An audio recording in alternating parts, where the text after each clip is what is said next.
Вот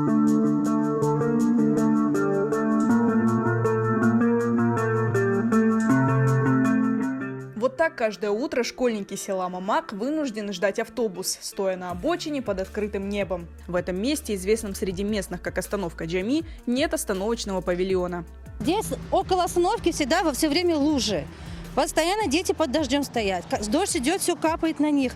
Вот дети сказали, да, они в машине сидят, а у кого машин нету? Что делать родителям? Отпускают детей. Везде сделали остановки, вот эти вот красивые, с красивой такой пластика, стеклянная, красивые.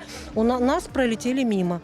Почему? Непонятно. Никто не объясняет, никто ничего не говорит, никто с нами не советуется абсолютно. Мы когда идем в школу, там грязь, надо дороги сделать. Когда еще мы со школы идем, мы потом приходим домой грязные. И когда на остановку приходим, тоже грязные.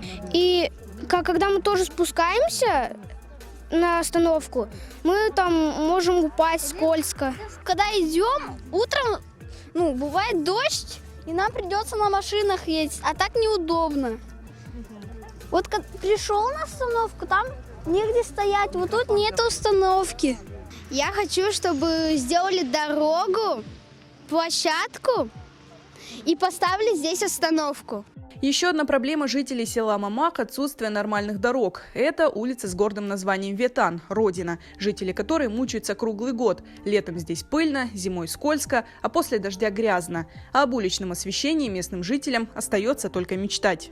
Посмотрите, какая вот у нас дорога, но очень сложная и детям, и старикам. В любое время года подниматься. За все это время, пока существует наше вот это село, вот это Строгановка и улица Ветан, у нас никогда не было освещения. Вот мы идем утром в потемках со своим этим телефончиком. Обязательно у нас есть телефон, включаем фонарик, и так вот мы добираемся до той остановки. У нас нет никаких жизненных условий. У нас нет ни газа, ни воды, у нас нет дорог нормальных, ни освещения. Хоть бы через столб нам свет поставили, через столб. Мы уже не просим на каждый столб. У меня в этом году поступила девочка в колледж, и она спускается где-то без 10:07, выходит на автобус. Очень темно. Иногда я ее провожаю прямо до горки и жду, когда она спустится, чтобы убедиться в том, что она дошла до остановки. Строгановка – это массивы Мамак и Васиет, крупное село. Здесь проживает около 10 тысяч человек, но некоторые проблемы не решаются здесь уже долгие годы. В селе нет газа, воды, а в школу и садик детям приходится ездить в соседнее село или в город. В этом селе нету ни школы, ни садика. Да? Это наша самая такая глобальная проблема, которая я думаю, решится в ближайшее время с помощью власти нашей.